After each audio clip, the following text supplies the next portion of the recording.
Kalau kita ibaratkan itu, ulama fikih itu seperti dokter. Dokter itu kan mendiagnosa, kemudian membuat kesimpulan, oh ini sakitnya apa, ini sakitnya A, ini sakitnya B, ini sakitnya C. Itu dokter pekerjaannya.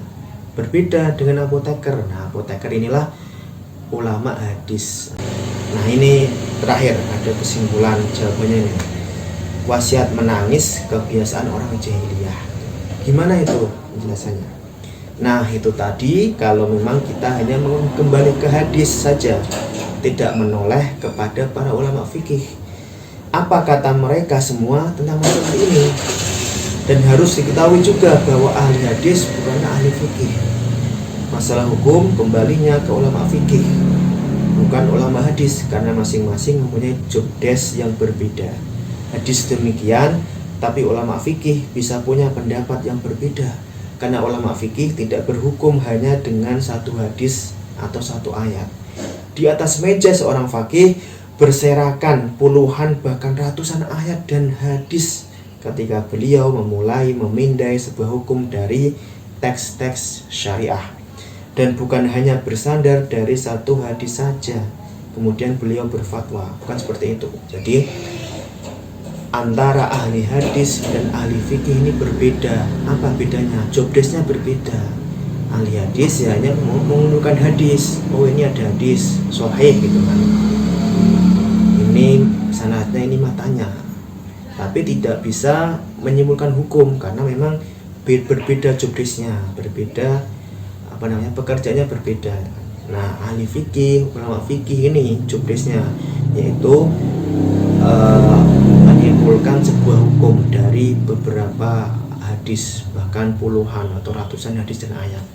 Jadi ulama fikih ini bukan hanya bersandar dengan satu hadis saja, tapi puluhan bahkan ratusan.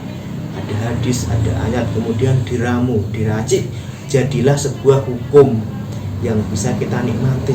Ini pekerjaan seorang ulama fikih. Berat loh, berat. Kalau kita ibaratkan itu, ulama fikih itu seperti dokter.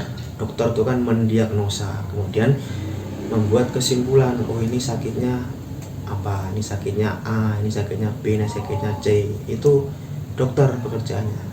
Berbeda dengan apoteker. Nah, apoteker inilah ulama hadis. Nah, apoteker ini ulama hadis karena apoteker hanya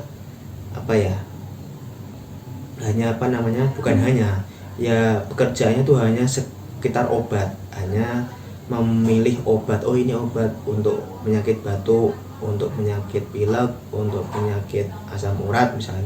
Itu apoteker. Itu tugasnya ahli hadis. Ahli ulama hadis itu tugasnya yang mencari hadis. Ini hadis sahih, hadis hasan, hadis dhaif, ini untuk perkara ini, perkara itu gitu kan.